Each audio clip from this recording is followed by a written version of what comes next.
Hello. আপনি কে বলছেন? ওমা, ফোন তো আপনি করলেন। এই মোবাইলটা আমার, আপনি কিভাবে পেলেন? পাইনি, মাটিতে পড়েছিল, জাস্ট উঠিয়ে সম্মান দিলাম। আপনি এই ফোনটার মালিক এটা আমি কিভাবে বুঝবো? মোবাইলটা যে আমার সেই প্রমাণ দিয়ে নিব। আর মোবাইলের ওয়ালপেপারে তো আমার ছবি আছে। ফোনটা নিয়ে আমাকে উদ্ধার করুন। ধরুন, একটা জড় বস্তুর জন্য এভাবে ফিরে আসলেন। এটা যে আমার ফোন কিনা নিশ্চিত হবেন না? কোনটা যে আমার আর কোনটা যে আমার না সেটা বুঝতে বুঝতেই তো জীবন পার হয়ে যায়। আপনি আসলে ভীষণ ভালো একজন মানুষ। আমি কি আপনার সাথে এক কাপ চা খেতে পারি? ভাইয়া শোনান, আপনি কিন্তু মোটেও ওর পক্ষ নিয়ে আমার সাথে একটা কথাও বলবেন না। যে বয়ফ্রেন্ড তার গার্লফ্রেন্ডের বার্থডেতে উইশ না করে রাত্রেবেলা ঘুমায় যায়, ওর সাথে আমার কোনো কথা নেই। আমি ওর সাথে কোনো কথাই বলবো। তোর এই কাজটা করা একদম ঠিক হয় না। তোর জায়গায় আমি থাকলে সারা রাত জেগেই থাকতো। এই জন্যই না তোর কোনো গার্লফ্রেন্ড নাই, দেখছোস? এগুলো ঠুনকো অভিযোগ, যা ওকে গিয়ে মানা। লাবণ্য শোনো।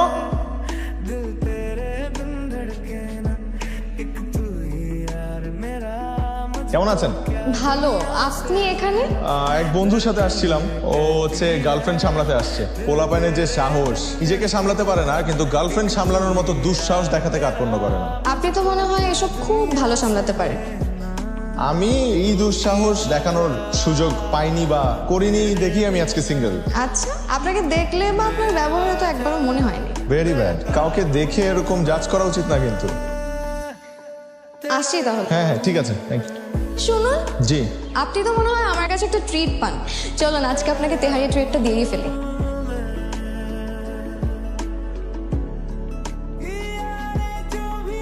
হ্যালো। আমাকে আসলে একটা সুন্দরী পরী কিডন্যাপ করে নিয়ে আসছে। কেন, তুই ছোটবেলায় পরীর গল্প শুনিস নাই? ছোটবেলায় তুই তেহারির গল্প শুনছিস কিন্তু পরীর গল্প শুনিস না। দোস্ত, আমি আজকে আর পারবো না আসতে, তুই তোর মতো চলে যা।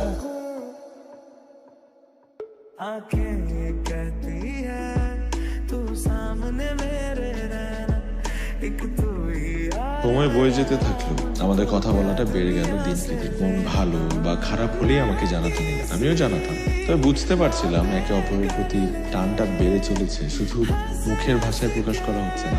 মোবাইলে ছোট ছোট লেখা পাঠাতাম, যা পড়ে নিলাম বেশ প্রশংসা করত। নিহিত স্বপ্নের এক টুকরো জোছনা, কবু কি কারো অন্ধকারময় পথটার পরিসমাপ্তি টেনেছিল? কখনো কি জেনেছিল ছুটে যাওয়া মেঘগুলো হারিয়ে যেতে চায় শুধু পূর্ণতা পাবে বলে? আয়ান, আরে বসুন না। জন্মদিনের অনেক অনেক শুভেচ্ছা। অনেক অনেক ভালো থাকেন, সুস্থ থাকেন, এই দোয়া করি। ধন্যবাদ। আপনাকে কেমন যেন লাগছে। না না, আমি ঠিক আছি, তেমন কিছু হয় নাই। আপনার তো গায়ে জ্বর, এত জ্বর নিয়ে বের হয়েছেন কেন আপনি? এই দিনটা তো প্রতিদিন আসবে না, আর আমি শুনেছি যে পছন্দের মানুষের কাছাকাছি থাকলে নাকি জ্বরও পালিয়ে যায়। এসব অদ্ভুত কথা যে কিভাবে মাথায় আসে আপনার। উইশ তো করেছিনি, এবার চলুন। তার আগে এই কেকটা তো কাটুন, অধমের একটা মাত্র ইচ্ছে তো অ্যাটলিস্ট পূরণ করুন।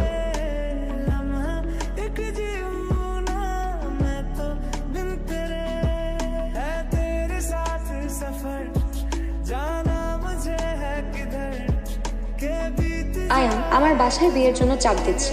কোথায় কোন আমেরিকার প্রবাসী ছেলে ডাক্তার রিয়াপুর বিয়েতে দেখে পছন্দ করেছে। আমি বাবাকে অনেক কষ্টে রাজি করিয়েছি, কিন্তু তুমি তো কোনো গুরুত্বই দিচ্ছ না। আয়ান, এইবার অন্তত বাসায় আমার কথাটা বলো।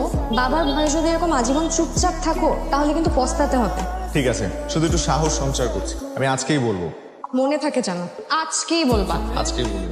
ভয় যে কেন পাও তুমি? বাবা, মানে আমি আরে এত আমতা করছিস কেন? এটা একটা পুরুষ ছেলে না, পুরুষের মতো বোল্ড হ। না বাবা, কিছু বলবো না, এমনি আসছিলাম। হ্যালো। বাসা জানিয়েছো? না, এখনো জানাতে পারিনি, তবে জানাবো। তুমি কি চাও? আমি সেই ডাক্তারকে বিয়ে করে আমেরিকা চলে যাই? চাইলে বলতে পারো। না, আমি এটা কেন চাইবো? আমি তোমাকে প্রচন্ড ভালোবাসি। এখন আমি কিভাবে নির্লজ্জের মতো বড় ভাইয়ের বিয়ের আগে নিজের বিয়ের কথা বলি বলো? তুমি কি বলবে আমি জানি না, কিন্তু বাসায় না জানানো অবধি তুমি আমার সাথে কোনো প্রকার যোগাযোগ করবে না। ফোন রাখি। মা ব্যস্ত? না রে, কিছু বলবি? হ্যাঁ, তোমাকে একজনের ছবি দেখাবো। ছবি? কার ছবি? মাশাআল্লাহ, আমার ছেলের পছন্দ আছে বলতে হবে।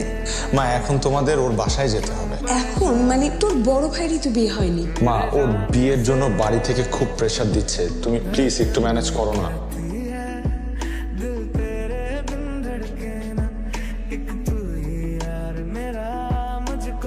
আপনি কি? এ তো আমাদের মেয়ে নীলা।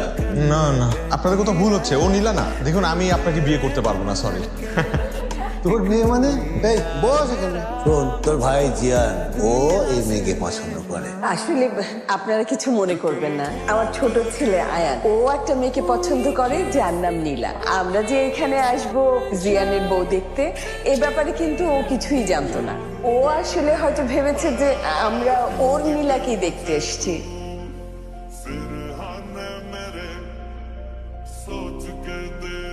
হ্যালো, অনেক বড় ঝামেলা হয়ে গেছে নীলা। এতক্ষণে ফোন দেওয়ার সময় হলো তোর? এদিকে যে আমি সবাইকে অপেক্ষায় রেখেছি, এতবার তোকে ফোন দিলাম তুই ফোন রিসিভ করিস নাই, আমার বাবা তোকে এতবার কল দিল তুই ফোন রিসিভ করিস নাই। ওটা আঙ্কেলের নাম্বার? শোন, তোকে আমি বিয়ে করব না। তোকে সামনে আমি পেয়ে দিই, তোর পিঠে চামড়া বের করে আমি আমার হাজবেন্ডের ওয়ালেট বানাবো। নীলা নীলা নীলা, আমার কথাটা একটু শোনো। এখানে অনেক বড় একটা ঝামেলা হয়ে গেছে। আমি অন্য নীলার বাসায় চলে আসছি। যে নীলা তুমি না, মানে আমার বড় ভাই আরেক নীলাকে পছন্দ করে। আমি ভেবেছিলাম যে নীলা তুমি নীলা। নীলা, আমাকে মাফ করে দাও প্লিজ। তুই থাক তোর ভুল নিয়ে, তুই ফাইজলামি করছিস এখন আমার সাথে। আল্লাহ হাফেজ, তুই আমাকে আর ফোন দিবি না, ফোন দিবি না আমাকে, খবরদার। নীলা,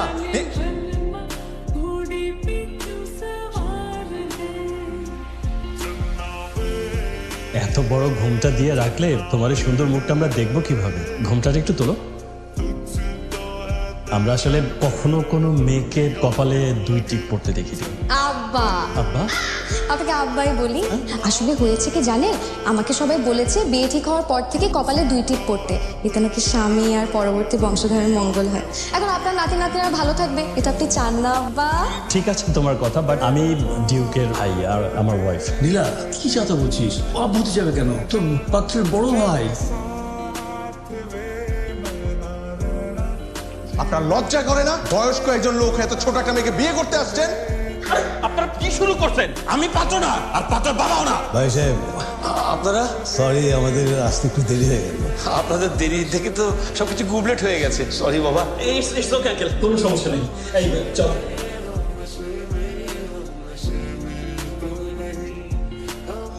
বাহ, বেশ মানিয়েছে দুজনকে, কালারটাও সেম সেম। কি বলেন ভাই সাহেব? ঘটনা হয়েছে, আজকে আমরা আরেক বাসায় গেছিলাম, আরেকটা মেয়েকে দেখি। আমার বড় ছেলে, ও থাকে কানাডায়, ও ওই মেয়েকে পছন্দ করে। ঘটনাচক্রে ওর মেয়ের নামও হচ্ছে কি নীলা। এখন এই নীলা ওই নীলার নামে নামে বিভ্রাট ঘটে গেছে। আমার এই পাগল ছেলে মনে করেছে ওর নীলার বাসায় আমি যাচ্ছি। আমি তো জানতাম না ঘটনাটা, আজকেই জেনেছি ওর মার কাছ থেকে।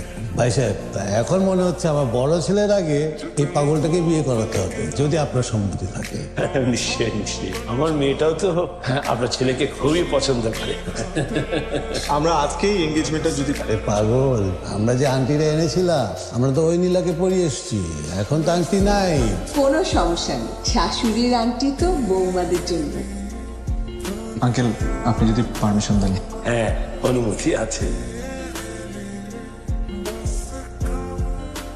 এটা তুই আজ আমাকে যে মাস্তানা বোধ করলি, তোর খবর আছে। একবার বিয়েটা হোক, পালানোর জায়গা পাবি। বাসর রাতে আমার হাত থেকে কেউ তোকে বাঁচাতে পারবে না।